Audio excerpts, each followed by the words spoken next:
Welcome to All About Agatha, the podcast dedicated to reading and ranking every single mystery novel written by the Queen of Crime, Dame Agatha Christie. I'm Catherine Brobeck. I'm Kemper Donovan. And this week we are returning to our beloved Monsieur Poirot. We are back again to our labors of Hercules. So what are we covering this week, Kemper?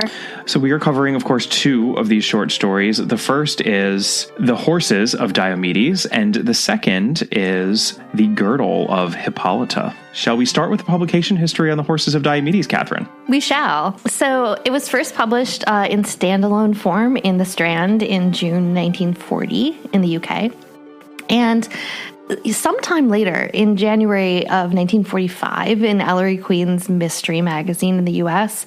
And in the U.S., we've seen this again and again, and we're going to get it with our second story, too. It's called The Case of the Drug Peddler. A whole lot of drugging going on in this story. So much. And it's like less intriguing, although perhaps more accurate than The Horses of Diomedes. So it will, of course, then be published in The Labors of Hercules in 1947 by Dodd Mead in the U.S. and by Collins Crime in the U.K., both in the same year. Fantastic. Well, now it's time for a little bit of Kemper storytelling. I am turning to my D'Aulaire's Book of Greek Myths to refresh our collective recollection as to the original story of The Horses of Diomedes. And yes, this is a case where Christie goes very metaphorical here. It's an interesting choice, actually, how she chooses to tell this specific story. So here is The Horses of Diomedes as told in my Book of Greek Myths. Far to the north there lived a king whose name was Diomedes. He was a very inhospitable king, and had trained his 4 mares to devour all strangers who came to his land. Now Eurystheus sent Heracles to capture the 4 man-eating mares and bring them back alive. Heracles traveled to the north, slew King Diomedes, and threw him to his own mares. When the mares had eaten the evil king, they were so tame that they let Heracles drive them back to the gates of Mycenae. Which seems a little convenient. I'm not sure why eating an evil tyrant would make a group of 4 horses that ate human flesh more tame, but hey, that's why he's Heracles. Yeah, you'd think that it would just only, encourage their lust for blood. Right, incite them even more, drive them even wilder. But yeah, I mean, this is very much a story about the dangers and the ill effects of drug taking, and the idea that drug addiction is a similarly violent and destructive process to the human body, perhaps even on the level of a horse tearing and eating into your flesh. It's a strong anti-drug statement. Nancy Reagan would definitely approve. Say yes to your life. And when it comes to drugs and alcohol, just say no. Just say no. Right. I mean, that's essentially the message of this story is just say no, because the war on drugs obviously went so well. Extremely well. It went about as well as LBJ's war on poverty. All right. So moving right along. Moving along, the victim is a little bit of a complicated question, I think. We'll list one, Miss Sheila Grant, and she's this very, very pretty, dark-haired wisp of a thing who has had a bad run-in with some cocaine at a party, and she survives, but barely. Right. She's the putative victim, let us say. Right. She is portrayed, certainly, as the victim for the first part of the story, and perhaps through the entire story. I don't want to spoil. All right. Do we have any suspects, Catherine? We really only have one presented, and it's Anthony Tony Hawker, who is a sort of rich, louche ne'er-do-well, who's also handsome, but he's rumored to be the dope peddler, as it were. Right. Yeah, I mean, his last name is Hawker, just kind of... I know. A little on the nose there, yeah. Agatha. Yeah. Are we in the Stymphalian birds again? The world as it appears to be. Let's get into this. Poirot is called late one night by Dr. Michael Stoddart, who is a smart young physician who Poirot likes. And Dr. Stoddart begs him to please come make a late night call, not to his house, but to the mews behind his house. And Poirot really likes Stoddart. And, even though he is stodgy, fussy Poirot, he also likes a mystery and he's intrigued. So he gets himself up and is basically prowling around this Mews area. Not the first Mews we've seen him prowl around in, right? Reminded me of Murder in the Mews very much. And yeah, it's the early hours of the morning, and he's intrigued, and he arrives at the place in question. And what does he find, Catherine? Well, he finds the scene of what seemed to have been a very ruckus party that has clearly taken place and apparently gone awry. There are smashed and spilled drinks everywhere, cigarettes put out anywhere you want to name it, broken furniture. It also turns out that the hostess, Mrs. Patience Grace, her name she perhaps does not live up to. It sounds, said Poirot, a charming old world name. Yeah, not so much, because also during this party, she has shot a vagrant out the window.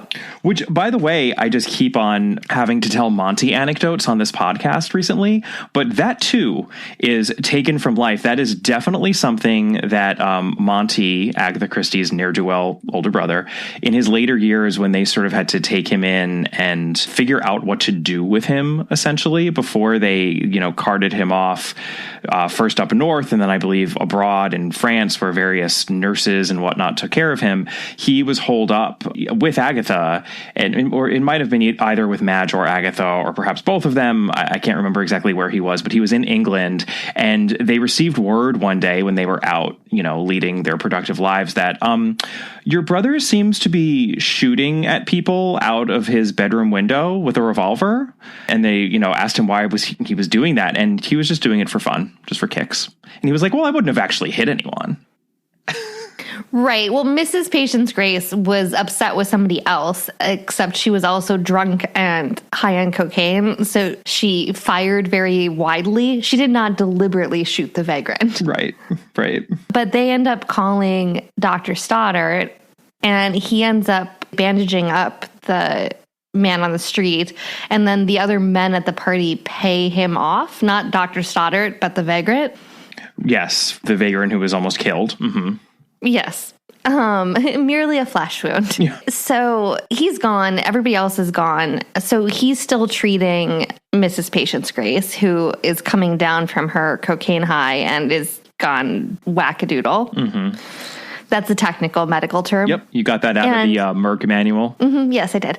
Also, though, Poirot swiftly realizes that Dr. Stoddart isn't quite saying something, and it's actually because he's also treating this young woman who was essentially collapsed. And Poirot, being Papa Poirot, senses that this is the real reason that Dr. Stoddart has asked him there.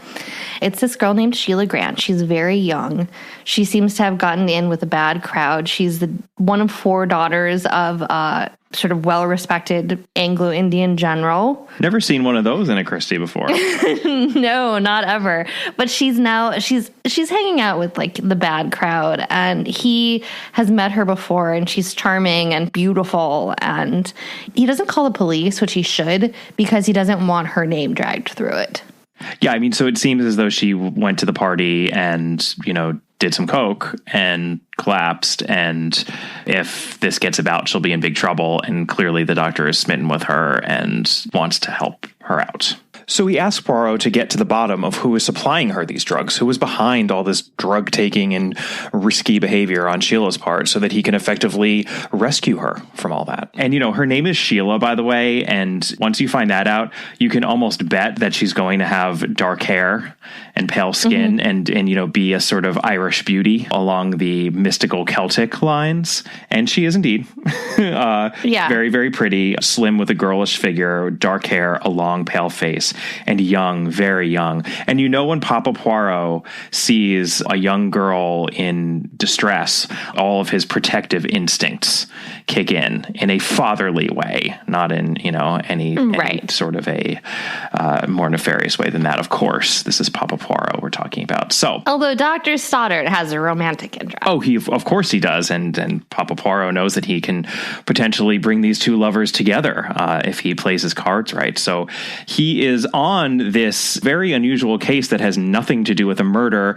And not all that much to do with a puzzle either, because there's no murder. So it's really an unusual story, but like most, if not all, of these Labors of Hercules stories, one that is quite well told, actually, and pleasant to read. So Poirot goes to this part of the country where Sheila Grant lives with her three sisters and her father. It's called Mertonshire, although perhaps that's actually Martinshire, given the way that those pronunciations go in the UK. It's Mertonshire. So we'll just leave it at that. I would never pretend that we are pronunciation experts on this podcast, especially when it comes to proper nouns in and around the UK. But Martinshire is a wealthy area in the country, and Poirot goes under the guise of visiting an old friend, Lady Carmichael, and she's a big old gossip, and she immediately catches on to the true purpose of Poirot's visit. And she tells him that General Grant is well known and his beautiful daughters are well liked, but they are a bit wild. There are four of them. Remember, there were 4 mayors of King Diomedes. I see what you're doing here, Agatha. She also tells him some hot goss about a Mrs. Larkin, and she says, "Oh, why don't you just tell me? You must be here because you want to figure out if Mrs. Larkin murdered her husband, right?" She also theorizes that perhaps Anthony Hawker, again, who is our kind of only suspect, perhaps he's the Brighton trunk murderer. Not the first time that Christie has made tangential reference to a trunk murderer. Right. Which is why I now know that that's not referring to the trunk of a car, because that is a boot in the UK, but it's actually referring to a murderer who cuts up bodies and puts them in suitcases. And there was at least one real trunk murderer, if not several. So the more you know. Oh, boy. Oh, boy. So there's obviously a lot going on in Martinshire/Mertonshire.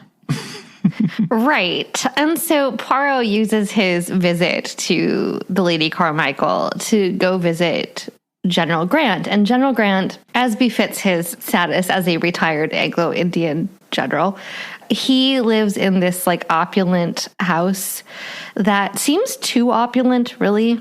This is maybe our only clue, not to just jump ahead, but I'd say that the fact that he's living in this, at one point it was just country, but lately it's become fashionable country, and so it's quite expensive.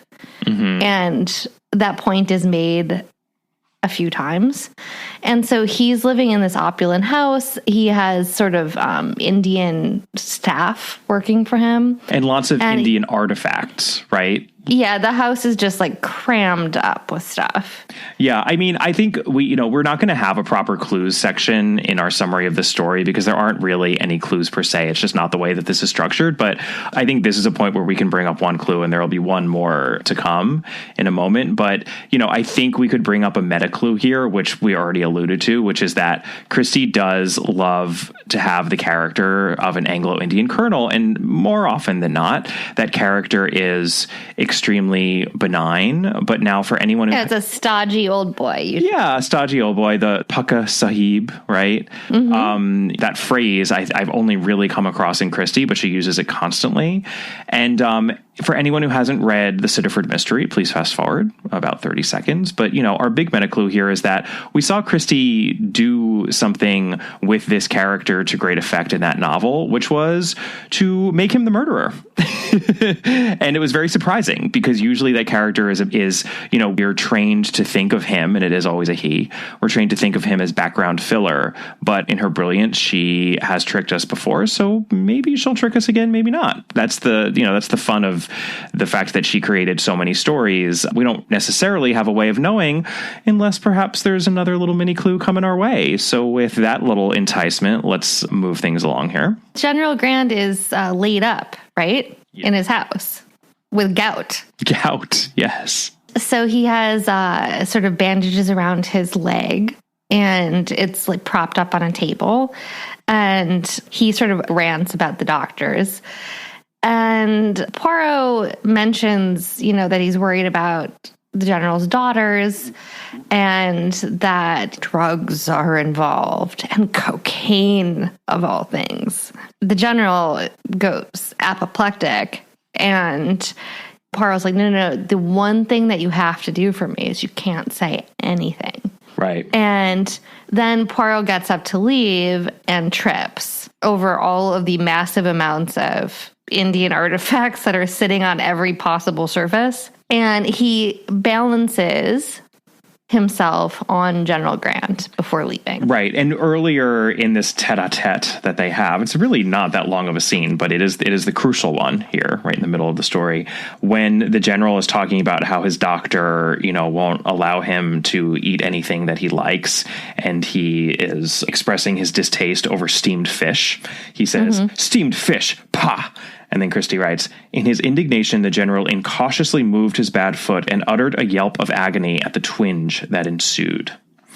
So, when you have gout, if you truly do have gout, and you move the affected joint at all, it's extremely painful. That's why people with gout are laid up. It creates essentially crystals in the joints. Yeah. No, it's like having a kidney stone in your joints.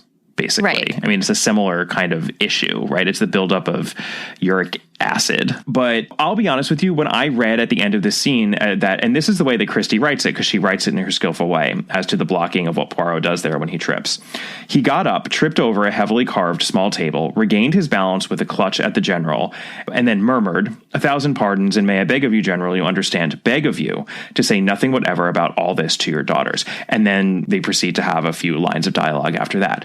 I didn't pick up on the significance of that moment completely, but I really did have a moment where I was like, something seems weird there. I know that she's trying to tell me something there, but I'm not exactly sure what. Well, it's because Poirot is anything but klutzy. Yes, he never makes, and we've seen this in especially short stories before. If he drops something or he pretends not to be able to see something so well, we see Miss Marple do it too. Whenever Miss Marple all of a sudden, say, drops a handbag and someone, a maid perhaps has to hand her a mirror after having just handled a sticky candy, say, something like that. These are never accidents, especially in the short stories, because she doesn't have much time to waste. So she's not going to have them trip or, do something clumsy for nothing. So having spelt it out as we just did, this is our other little mini clue. It's extremely odd that the general didn't cry out in pain when Poirot used him to balance himself, so he must be lying about his gout. It's also, and Poirot brings this up later, but does anyone really have gout in the middle of the 20th century? It's all very Victorian. I think people still do get gout, but yeah, it is pretty much commonly thought of. It was called the king's disease, right? Yeah, we can kind of pair that with the idea that with all of these, this servant and these artifacts from India, this feels a little bit perhaps like a stage.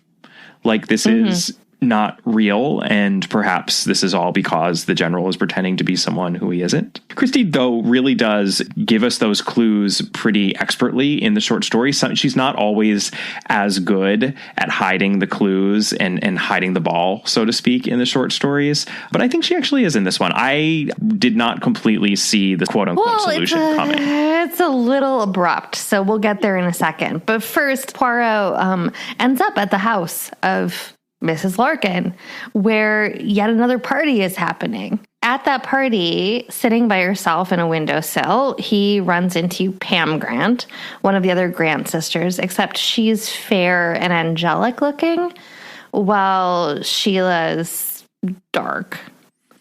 Another little clue there. Yeah. Interesting that these sisters don't look related. Mm-hmm. And so Poirot and Pam talk about all the sort of ne'er-do-wells and mostly about how awful Tony is. And Pam keeps bringing it up about how Tony is such a bad egg and, all of this. And she's really worried. Sheila's out, with the hounds with him. And then Sheila and Tony show up. And what they say is that his flask ran out of booze, so they've come back. Tony sort of has a tete-a-tete with Mrs. Larkin, and Sheila keeps watching him, and Sheila's clearly uncomfortable. Pam's clearly uncomfortable. Poirot is a little weirded out at this point. He basically gives them a drugs lecture. Just say no. Yeah, I mean, he's been talking to Sheila about the ill effects of drug taking and how it can just destroy one's life. And Pam seems horrified. Sheila seems remorseful. She just has this very uncomfortable, apologetic demeanor throughout. Well, right. And also she's really concerned that Dr. Stoddart hates her. And Poirot assures her that no, of course he doesn't hate her. Papa Poirot, of course, always has his eye on that matchmaking. Yeah. Poirot departs, and as he departs, what does he find out, Kemper? So what happens as Poirot is leaving is that first, Pam Grant, Sheila's sister, says to her, Sheila, like she says in this really sharp voice. And then Sheila herself whispers faintly, so faintly that Poirot can barely hear it, the flask. So Poirot says goodbye to Mrs. Larkin. He goes out in the hall, and then he sees this hunting flask lying on a table with a crop and a hat. He picks it up. It has the initials AH on it. This is obviously Anthony Hawker's flask, the supposedly empty flask that they needed to fill with booze. And he shakes it gently, and there's no sound of liquid in it, but he then unscrews the top because Poirot is thorough and shameless when it comes to butting into other people's affairs and belongings. And that flask is not empty. It's full of white powder. So that would be a flask full of cocaine. Oh, yes. And it seems as though, before we get to the world as it actually is, that Anthony Hawker, louche ne'er-do-well in this rather tacky milieu of Martinshire. I mean, it is an unusually cheap, tawdry mise-en-scène for a Christie story. Well, do you know what I mean? But I mean, yeah, I do exactly know what you mean, but it's really weird because they're all rich people. They're rich, but she's telling us over and over again how tacky they are.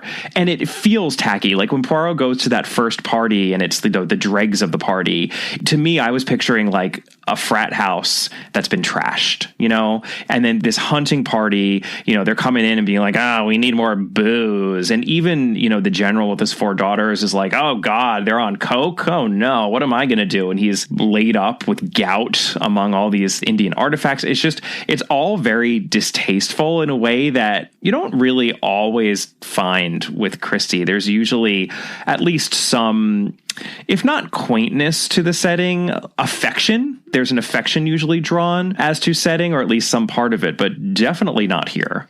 I would almost say that an interesting comparison to this, for many reasons, is Peril at End House. Mm-hmm. And the thing with Peril at End House is that they are sort of living in the last dregs of glamour.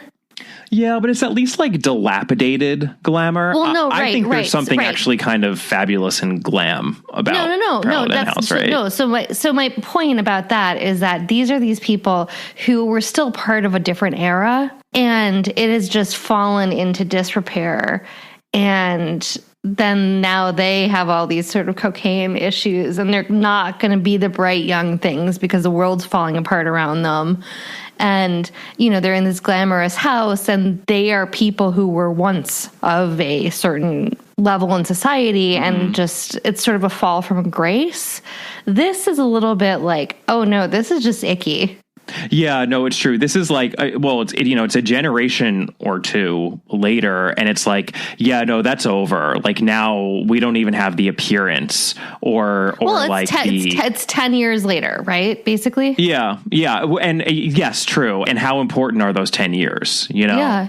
That's really true, because we're in World War II, the 30s has happened, and it's just kind of like the party is truly over, and we don't even have faded elegance anymore. The elegance has been obliterated. Yeah. Mm-hmm. No, it's true.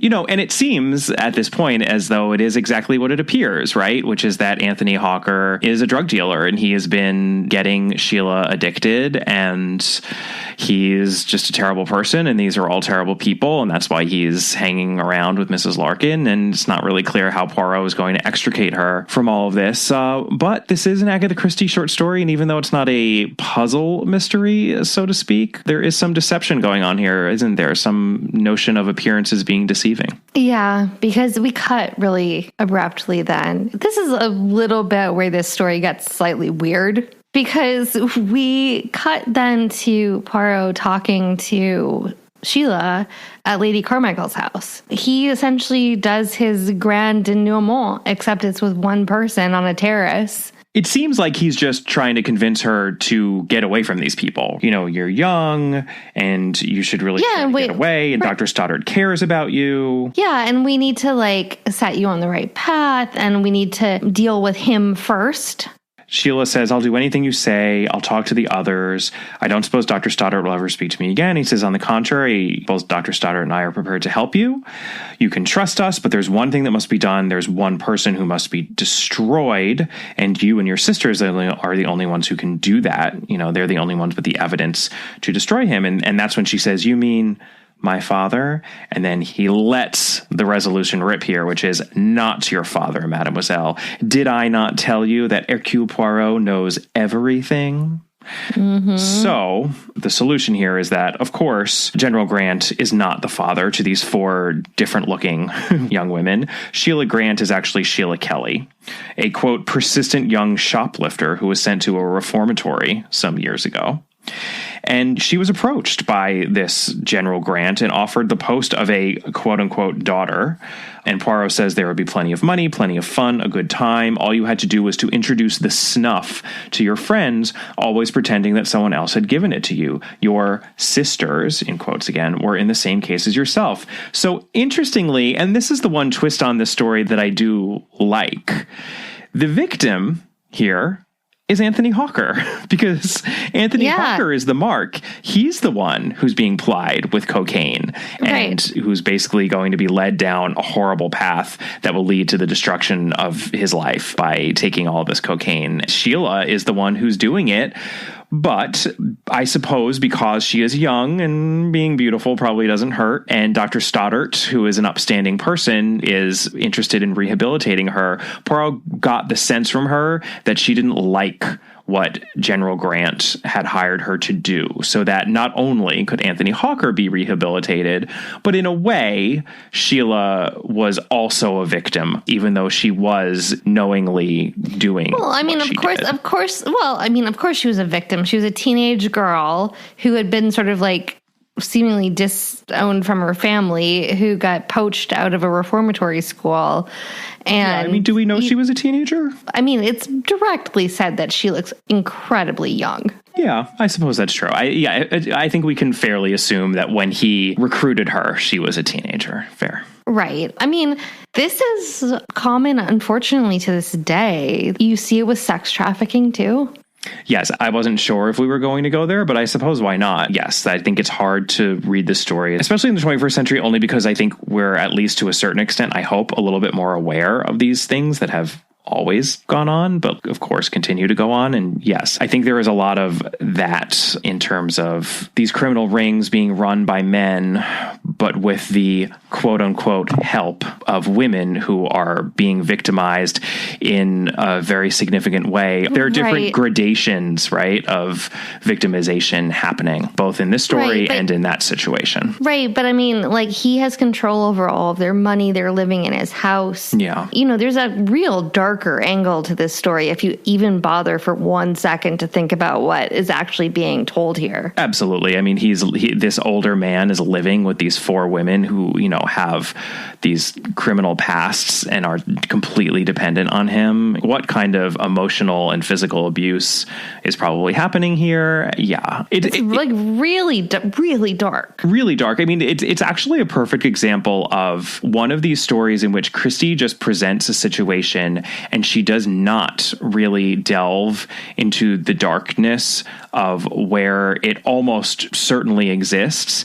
But if you choose to go there, it's actually quite powerful, but you could also choose not to. And she often leaves that up to the reader in ways that other authors do not. Right. No, and Sheila has a certain haunted quality that comes across in various places in the short story where you kind of are like, ooh, something is not good here. Yes.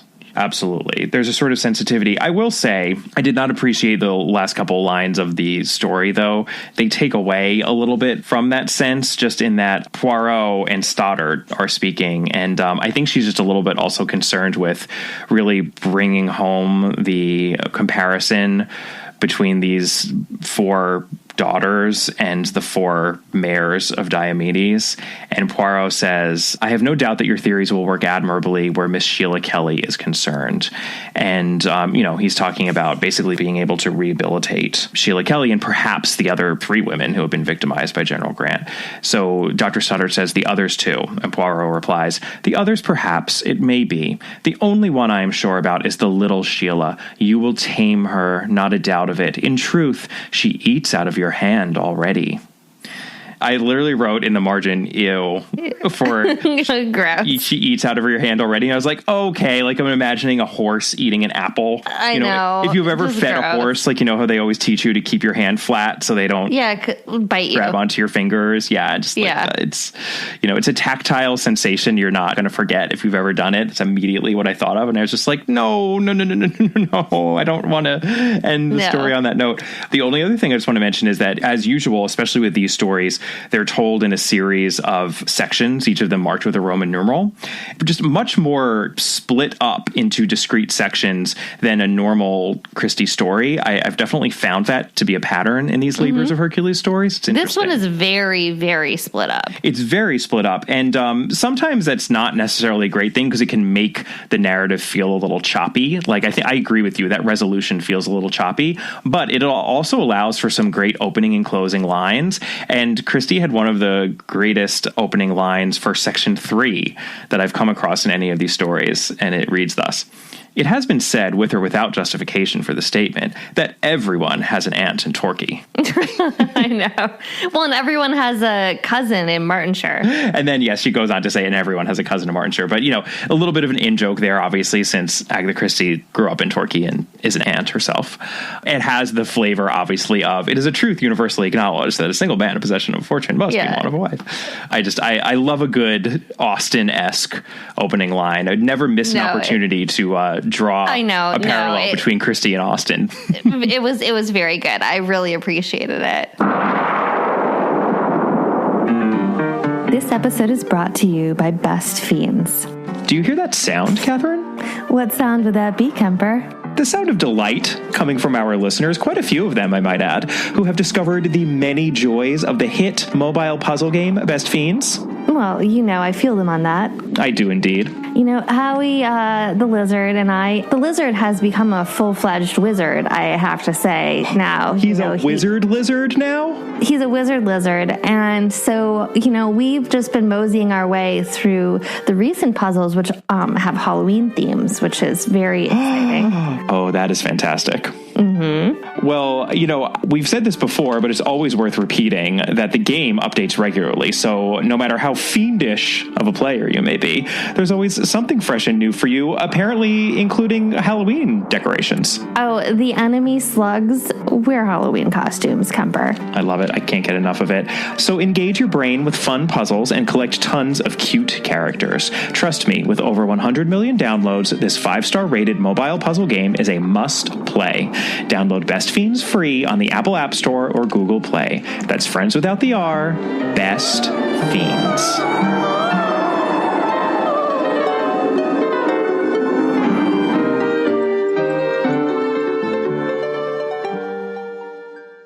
All right, so the Girdle of Hippolyta is our second offering here. I will just move right on into the publication history here.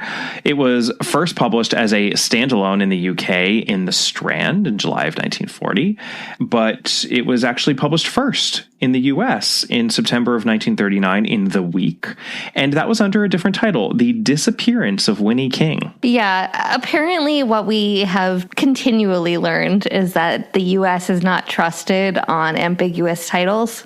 Yeah, they definitely were not going to go with the Labors of Hercules theme in terms of standalones. Fair enough, I suppose. They definitely retitled it when it was collected, as it was. We don't have to go through that again, but obviously this story too was collected both in the UK and the US within the Labors of Hercules. It is time again for our story time in my book of Greek myths here. In my book, actually, the Girdle of Hippolyta appears just before the Horses of Diomedes. So here is how this story plays out. Eurystheus now, on the advice of Hera, sent Heracles far afield for his last 4 labors. He must travel way to the east and fetch back to Mycenae the golden girdle of Hippolyta, queen of the Amazons. The Amazons were a tribe of wild and warlike women who rode better and fought harder than any men. Eurystheus was sure that even Heracles would be overwhelmed by the furious women. But when Heracles arrived in Amazon land, the proud queen was so taken by the sight of his bulging muscles that she gave him her belt without a fight. She would gladly have given him her hand in the bargain, but Hera, in the disguise of an Amazon, spread the rumor that Heracles had come to kidnap Hippolyta. The Amazons threw themselves upon Heracles, but for once they had found their master. Heracles swung his mighty club, and the little Amazon husbands who were spinning and cooking and tending the babies were amazed to see their dangerous wives subdued by a single man. In triumph, Heracles returned to Mycenae with Hippolyta's belt. He could not bring the queen. She had been killed in the fight. I don't think that's always, by the way, how the story of the Girdle of Hippolyta ends. I believe in other versions of it that Heracles marries her off to Theseus, if not others, which is also, honestly more degrading. Yeah, I mean, like misogyny all the way down here. Yes. I mean, this is definitely one, it's like, oh, the Amazons, you think you're so tough. Well, they meet their match in this powerful man who apparently had slim hips and crisply curling hair. I mean, I have to say that the Amazons are also of the gods. Right. And so I kind of have a hard time believing that they really could not have fought off Heracles. You reject that one? I reject this. Well, let's see how Christie handles telling her version of the Girdle of Hippolyta, because that is one where if I were sitting down to do a short story version of every single labor of Hercules, I'd be like, well, that one's interesting. How are we going to handle that? And I actually think she handles it very elegantly, and I think it actually has a very effective reveal at the end. We'll get into it. Can you tell us about the victim, Catherine? Yeah, our victim is Winnie King, as the disappearance of Winnie King, the U.S. title, might have told us already. She's a British schoolgirl studying in Paris, and she has gone missing from the train from London to Paris, only to reappear several days later, totally dazed, on the side of the road near Amiens. Great cathedral there. No mention of the cathedral. I kept on expecting there to be a mention of the cathedral. I was like, how can you mention Amiens that many times and not mention the cathedral? No, just the ditch. Just a ditch. Yep. Yeah. All right. In terms of suspects, we actually don't really have any suspects. And this is another one that is not so much a puzzle mystery. I'm going to argue that there's one meta clue, which I will get into when it makes sense in the story, actually, when we're bridging over into the world as it actually is. But for now, let us get into the world as it appears to be. I also just thought that the opening of this short story was curious because these are all told in the third person. But this one opens as though it's being narrated by Hastings, even though it too is in the third person. Did you feel that? I thought that he was going to show up in the second chapter, in part 2 or whatever. I thought he was going to show up because it really did read exactly like that. Yeah, it's bizarre. And I mean, my little conspiracy theory is that if these were being serialized in 1939 and 1940, she was writing Curtain around this time. We know that she was putting it in her vault, and this really isn't a spoiler, but Curtain is actually narrated by Hastings, just like the early Poirots were, because she was hearkening back to those early Poirots. So, maybe she just almost fell into that if she was writing this on the side or something. But, it opens up very charmingly with one thing leads to another, as Hercule Poirot is fond of saying, without much originality. It's very conversational and jocular. And I was just like, is this Hastings talking? I started paging through, right? Really does read like that. Yeah, it's really interesting. Just told with a lot of character. The narrator, the unseen, unspoken third-person narrator here has much more character than it usually does. And also the setup to it is also I almost wonder if this was written as a Hastings story in some variant earlier, because It has Jap in it, too. I know. I did look it up. I did a very cursory search in the John Curran texts, the John Curran tomes, for any notes about the Girdle of Hippolyta. He has a main section for every story, and then he will often make references throughout the books. So I didn't look at every single reference, to be perfectly honest, but I didn't find anything along those lines. And I was looking for exactly the same thing. Right. I don't remember reading that anywhere, but it very legitimately reads like it was written earlier. Yeah, like maybe this is one that she just kind of refashioned. And you know what? It makes sense due to... Well, because, again, the elegant twist of how it fits in with the title. Yes. It could have easily... been a different story. So yes, you know what? We won't assume anything, but I think there's at least a fair argument to make that this is one that kind of got retweaked or refashioned or shoehorned, if you will, but elegantly and expertly shoehorned into this collection. It 100% fits in this collection. Like, yeah. I would not at all disagree with it being here. It's just that you read it and you're just like, oh no, is this something that I've already read and I've forgotten? Yeah. Well, and what's great, too, is at the very beginning, even though this isn't a puzzle mystery, the narrator really does give a little clue or hint as to how this might relate to the labors of Hercules, which you're always waiting to see, you know, how that's going to work within these stories. And that's part of the fun. But we know from the beginning that Poirot took on this case, even though he didn't have much interest in it. And also, I'm quoting here from the text, and also for a certain private reason of his own, not unconnected with the classics. So you're like, okay, well, something at some point has to do with the Girdle of Hippolyta here. We're told that in paragraph 3, but we don't really know how until the end. And it's fun. It's a little bit of her not playing fair, to be honest. Yes. But she's, you know what? If she had done that with every story within the Labors of Hercules collection, obviously that would just be completely unfair. And right. Although it does lend itself to the explanation as to why he takes the case, which he's clearly not interested in.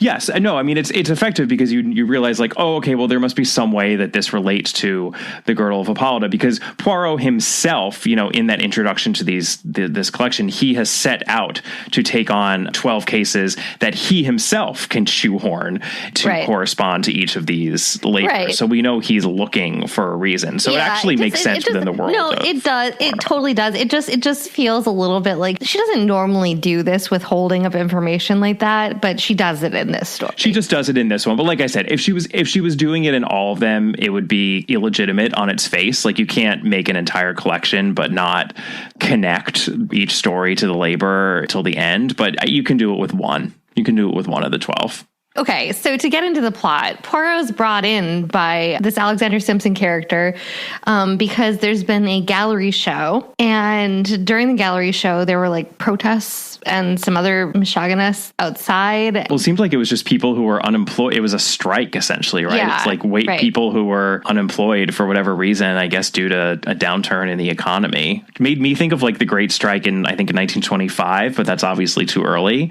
I'm sure there were other times of unrest. So we don't have to be specific. No. So there's gallery show, and they have in the show a painting by Rubens. It's small, and it's cut out of its frame, and it is stolen. And it's stolen because the people who are striking at the show create a hullabaloo, right? Mm-hmm. They basically are a distraction. And and we learn after the fact that they've been paid to be a distraction, even though they didn't know what they were being paid for. And they're unemployed, so they obviously weren't asking too many questions. The gallerist assumes that this painting is being fenced in France to this millionaire collector who is pretty well known for acquiring art through, let's say, less than reputable means. Scotland Yard is already on this. So Poirot is like not super into being an additional hand here. But again, for reasons that will only become clear at the end, he says, okay, fine. So he's going to go to Paris to search out the painting before it's fenced. Right. He's going to go to Paris to search it out because Alexander Simpson is worried that once it actually gets out of the country, that no one's going to be able to find it. So he wants someone of Poirot's expertise to try to find it abroad. And again, they know pretty much who they think that this is going to go to. Right. So then Poirot gets a call from Inspector Japp. Yay! Inspector Japp. Yay! Our dear Japp has heard through the grapevine that Poirot has been hired on the missing painting case, and he asks if he will consult on another case since he's going over to France. It's kind of like while you're up. Right. I know. There's a second also, case. my favorite thing about it is Poirot's like, you heard about that? And Japp is like, yeah, we know that you've been hired because they don't trust Scotland Yard, but actually we might know more than people think we do. Right. Japp says, I'd love to just sort of get your advice on this other case, and it's a kidnapping case. And basically what happened is that the daughter of a high-ranking church official has disappeared en route to her boarding school. That would, of course, be Winnie King. Poirot is a lot more intrigued as to this disappearance, and we'll get into the specifics of the disappearance in a moment. It is a bit of a conundrum. And just as he's about to depart for Paris, however, to pursue these two cases, Japp calls him and he tells him to never mind because Winnie King has been found. She doesn't remember anything that happened, so no one really knows exactly how she disappeared or what the whole point of any of it was, but there's no missing girl anymore. So he actually doesn't have to have anything to do with the disappearance of Winnie King. And, he can just focus on this missing painting, which Poirot really, really doesn't care all that much about. Right. So Poirot, because he's literally about to go to the car when Japp calls, he still goes to Paris, and he immediately turns up at the police to offer his assistance to Inspector Hearn of Scotland Yard, who, suffice it to say, is a little bit surprised because, he knew that Japp had said to Poirot, well, we found the girl, and so we don't need you. But Poirot is basically saying that the story doesn't make any sense. And so we got part of the details of the story from Inspector Japp before, and then we got more of the details from Inspector Hearn. But what we know is that Winnie King was chaperoned to London to make the transfer with the schoolgirls who were all going to Miss Pope's school in Paris, which is like a finishing school for the arts. Which, by the way, autobiographical much? Yeah, it's a finishing school that focuses on music and art, right? And we know that Christie went to Paris to a finishing school that focused on music and the art. We talked about that in our opera-themed episode, which this point is a year or two old. But if you haven't listened to that one, please do. It's one of my favorites that we did. It's one of my favorites by far. But in London, they're met by a Miss Bershaw who doesn't know her, and the girls don't know her, and she has her trunks with her. They're all starting school for the first time. Right. And so they do their whole train ride, etc., and get to know one another. And somewhere around Amiens, they go back from lunch to their car. The cars are locked because they don't want people rushing to the dining car for tea before it's cleared from lunch, which is a very funny detail. And so the last time they saw her, she had slipped into the bathroom, the toilette, and she's never seen again. There's no stop, right? The train slows around a curve, but it doesn't slow enough for somebody to safely jump out. So there's no real way that she could have gotten off of the train, which is really the source of the bewildering disappearance here. They realize she's missing. The cars are searched, but the only people in the cars with the girls are the girls, 2 French businessmen, 2 elderly ladies going to Switzerland, and a man named James Elliott and his wife, who is apparently a lot. Let's put it like that. Flashy piece of good she was. Right. And then Poirot just keeps asking, did they find shoes? Christie really does focus our attention on that because we do find out that there was a hat, right? The girl's hat was found to the side of the track, right, in Amiens, and he says, "No, but were there shoes?" And Japp is like, "I don't know." And then later on, when he's talking with Inspector Hearn, he does inform him that yes, there was also a pair of shoes recovered at the side of the track. And Poirot was like, okay, so that seems very significant to him, and I had no idea what he was getting at with that. I know. I have to say, with this story, I kind of could see where it was going, but I could not figure out the shoes element. Yeah, me neither. All right, so Poirot visits Miss Pope She's a very prepossessing sort of a figure. There are a lot of parallels between this story and actually a novel we're going to cover very shortly, Cat Among the Pigeons, which is also set at an all-girls school. And it has, one of the major characters in it is the headmistress of the school, and Miss Pope was very much shades of Miss Bulstrode from Cat Among the Pigeons. I'm actually excited for that novel. So Poirot visits her in her office, and he asks about Winnie's belongings because she had trunks with her, and they were sent prior to her arrival. And they were unpacked immediately, once they got onto the school premises, because that is just how things are done at Miss Pope's school. And they've been repacked now because Winnie is going home. I mean, she was recovered and she's there, but she's obviously traumatized from what happened because she knows that she was kidnapped and she has no memory of what happened to her. So that's very upsetting. And 2 different sets of French police have actually come by to pick through Winnie's belongings, and everything in them has been accounted for. And Miss Pope actually leaves it at that. But then Poirot, observant Poirot, points to a painting. And he says, surely this is a picture of the famous Cranchester Bridge with the cathedral showing in the distance. And we know that Winnie King is from Cranchester, and Miss Pope replies, you were quite right, Monsieur Poirot. Winnie had evidently painted that to bring to me as a surprise. It was in her trunk with a wrap around it and for Miss Pope from Winnie written on it. Very charming of the child. So everything in the trunk has been accounted for except for that painting. Poirot takes the painting off the wall, and this is the point at which we're going to bridge on over into the world as it actually is. And I just have 2 clues, and they're both very slight because this isn't really a puzzle mystery either. And obviously this is a disappearance story, an abduction story, I guess I should say. Well, it is. Mystery, but there's a crime. Yeah. I mean, there's certainly a crime that's been committed. It's perhaps a little bit of we know that there's a missing piece of artwork, right? So it has elements of Christie jewel heist stories and whatnot. Yes. We're definitely in that corner of the Christie-verse. But first of all, we have been told that there's a character here, just a throwaway reference to a quote unquote flashy piece of goods. If someone is flashy, that means they might be wearing a lot of makeup, have a lot of clothes draped over their body. Maybe they wear some big hats. Just, let's always be on the lookout for heavily costumed characters. Yes. Even, or perhaps especially tangential ones in a Christie novel. So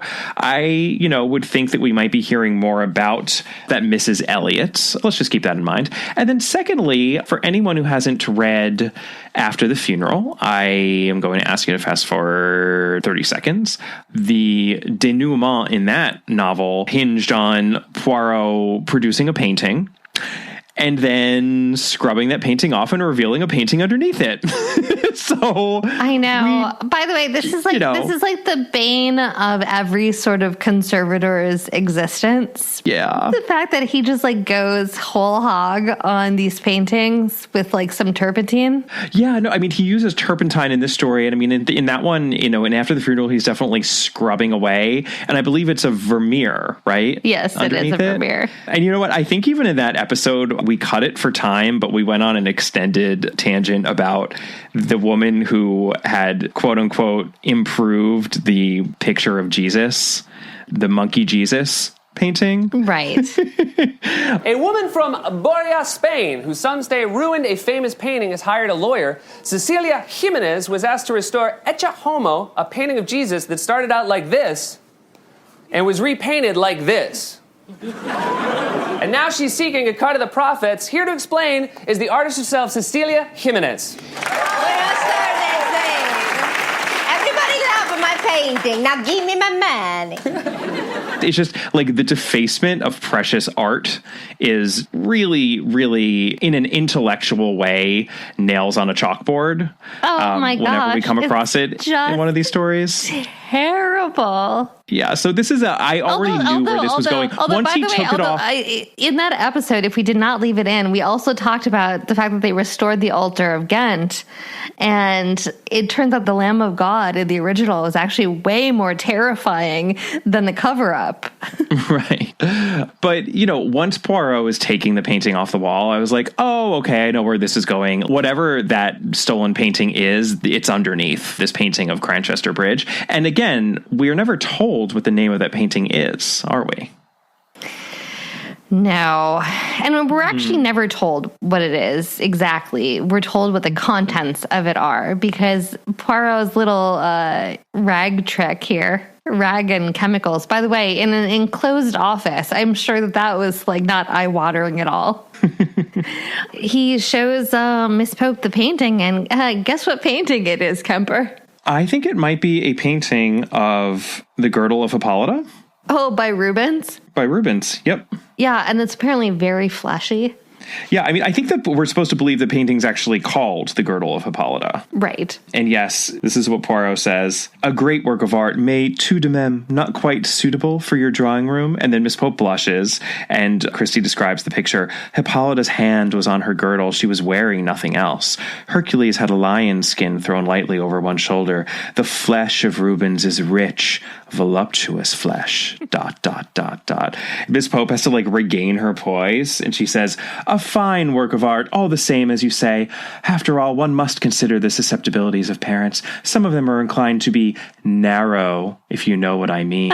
I kind of feel like Christie's almost hanging a lantern on the fact that this is the only way that she can successfully work the Girdle of Hippolyta into one of these stories. She's like, I don't have much to work with here, so this was my best avenue. But and I think it's a really good one. It's really good. It's very clever, and I really appreciate how it's sort of maneuvered into this. Yeah, no, it's an effective reveal, but what is going on here, Catherine? Why is Rubens is the Girdle of Hippolyta on Miss Pope's wall masquerading as a terrible picture by Winnie King, who was abducted but doesn't remember how she was abducted and then returned? What happened? Okay, so the art thieves, which is the case that Poirot was originally hired to solve, they stole the Rubens.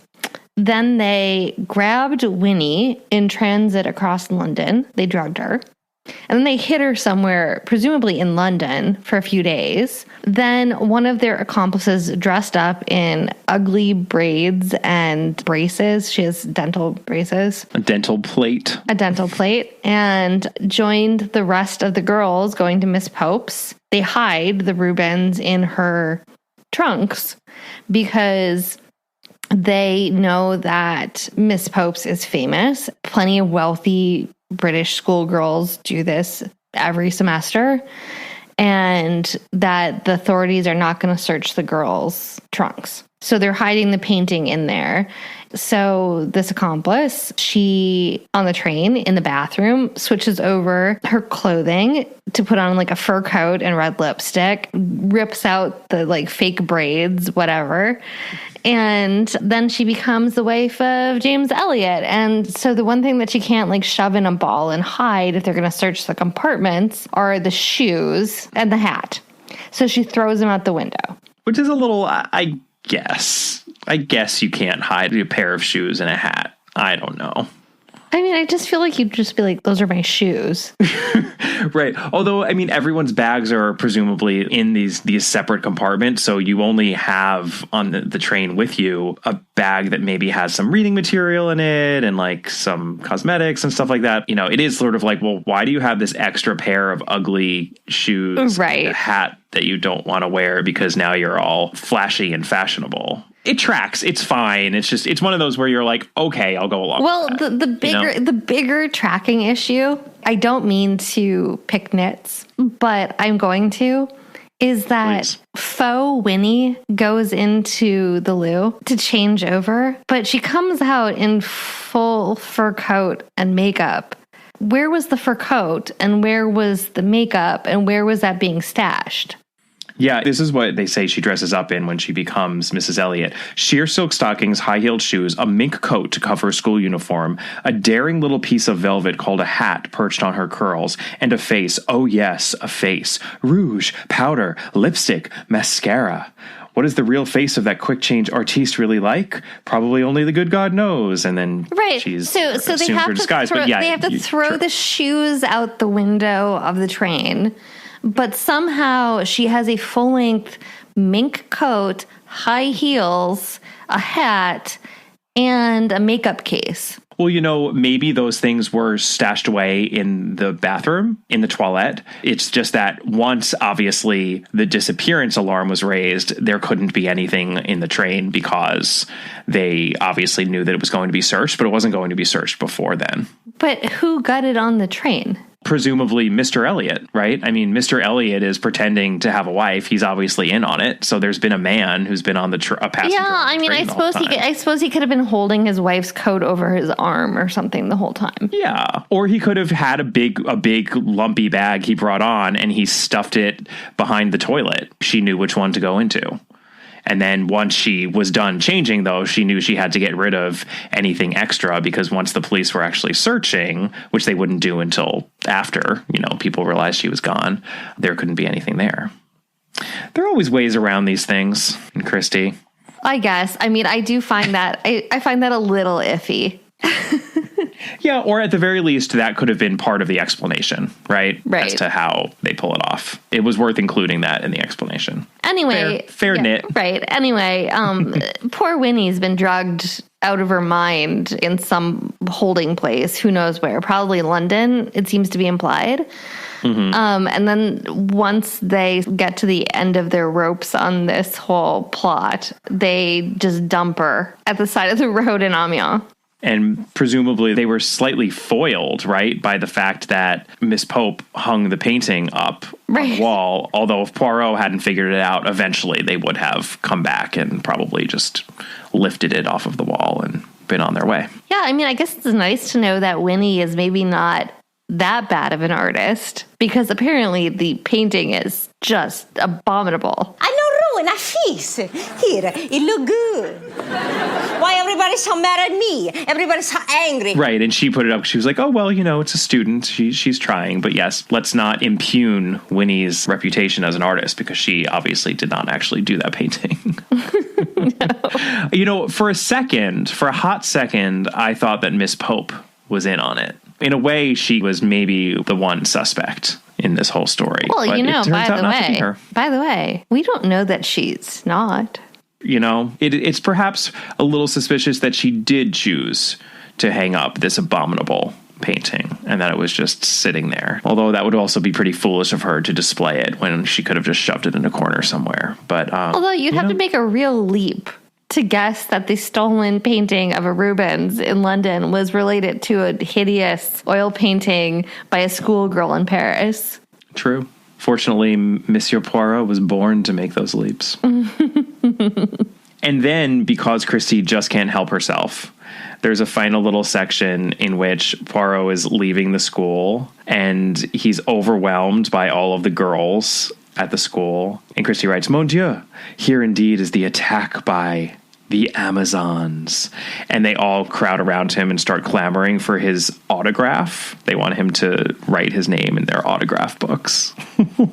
Well, you know what I like most about both of these stories is that actually we didn't mention it in The Horses of Diomedes, but it happens there too, where Poirot mentions his name to Sheila. And basically the third person narrator is like, well, some people in these days did not appreciate who Hercule Poirot was. Which was another very Hastings thing to say, by the way. Absolutely.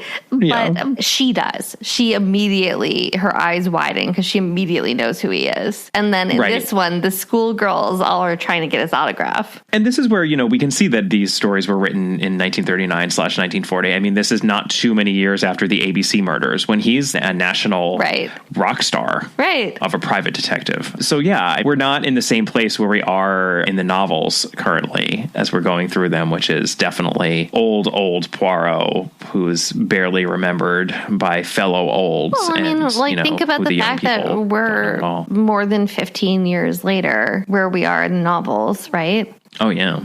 And so think about even in our time, 15 years ago would have been 2005. It's another world, Catherine. Yeah, another world. On that note, I think we are done with the Horses of Diomedes and the Girdle of Hippolyta. We will be covering 2 more of these labors of Hercules at some point in the near future, and those are actually our final 2, I'm sad to say. I know. And stay tuned, because I'm very excited to report that in the very next one, The Flock of Geryon, that features one of our favorite characters from the first of these labors, the Nemean Lion, Miss Amy Carnaby, makes a reappearance. Very exciting. I can't wait. Next time, we have a special guest, don't we? We have an extremely special guest. Anthony Horowitz, author, producer, screenwriter extraordinaire, who we have referenced in so many different ways on this podcast and in so many different episodes. We had the honor to sit down with him over Zoom, of course, because it's 2020, and have just the most lovely conversation. And we are so excited to finally share it with our listeners. If you want to get prepared for it, for our UK listeners, his newest book, Moonflower Murders, is already out in the UK. And for our US listeners, it will be available for your reading pleasure at the beginning of November. Absolutely. Yeah, we talk about a lot of different things in this interview, but that is the focus of sorts, Moonflower Murder, since that is his latest book. We would love to hear from you if you have any thoughts on the labors of Hercules or anything else. First of all, you can get more episodes and more content on our Patreon site. So go on over to www.patreon.com/allaboutagatha to check out those. You can email us at allaboutthedame@gmail.com. You can find us on Twitter at All About the Dame. You can find Catherine on Twitter at Brobcat. Our Instagram handle is All About Agatha, and our Facebook page is All About Agatha. And please take a moment to give us a rating or review if you have not done so already, and we'll see you next time. Bye. Bye.